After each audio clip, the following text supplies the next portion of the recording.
সব শিক্ষা প্রতিষ্ঠানে যৌন হয়রানি প্রতিরোধে কমিটি থাকার কথা থাকলেও ফেনীর অধিকাংশ প্রতিষ্ঠানেই তা নেই। গত কয়েক মাস ধরে বিভিন্ন প্রতিষ্ঠান ও সরকারি বিভাগকে এ বিষয়ে সুস্পষ্ট নির্দেশনা দেওয়া হয়েছে, তারপরও মাঠ পর্যায়ে তা কার্যকর হয়নি।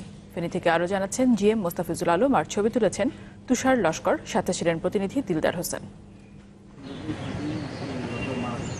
সরকারি নির্দেশনা অনুযায়ী সব শিক্ষা প্রতিষ্ঠানে যৌন হয়রানি প্রতিরোধে একজন নারী শিক্ষকের নেতৃত্বে বিশেষ কমিটি থাকার কথা, যে কমিটির দায়িত্ব নিয়মিত বৈঠক করা ও বিভিন্ন মহলের সাথে মতবিনিময় করা, অভিযোগ পেলে ব্যবস্থা নেওয়া, সচেতনতা বাড়ানো এবং শিক্ষার্থীদের আস্থা অর্জন করা, যাতে যে কেউ নির্ভয়ে নিজের সমস্যার কথাটি এই কমিটিকে বলতে পারে।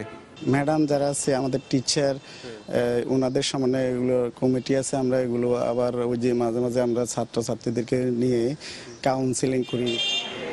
কিন্তু সোনাগাজী ইসলামিয়া ফাজিল মাদ্রাসায় সেই কমিটি ছিল না। ফলে নুসরাত জাহান রাফির আগে আরও অন্তত 3 ছাত্রী অধ্যক্ষ সিরাজের নির্যাতনের শিকার হয়েও কাউকে সে কথা বলতে পারেনি। এর আগে ছিল কিনা আমি জানি না।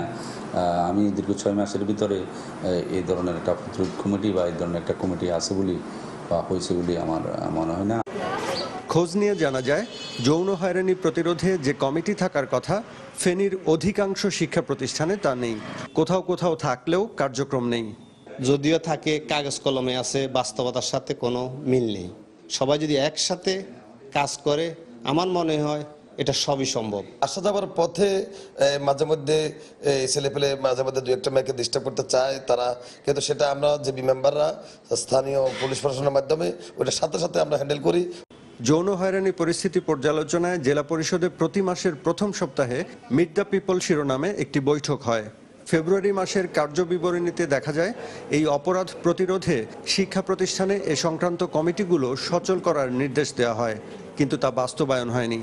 অনেক সময় হয়তো এই বিষয়গুলোকে অত গুরুত্ব দেওয়া হয় না, যার ফলে এই সমস্যাটা অনেক সময় হয়ে থাকে। আমরা আশা করছি এরপর থেকে এই বিষয়গুলো যাতে আরও ভালো ভালো কাজ করে, যথাযথভাবে কাজ করে এবং এই কমিটিগুলি সচল হয়, তাহলে স্কুলের অনেক সমস্যাগুলো দূর করা সম্ভব।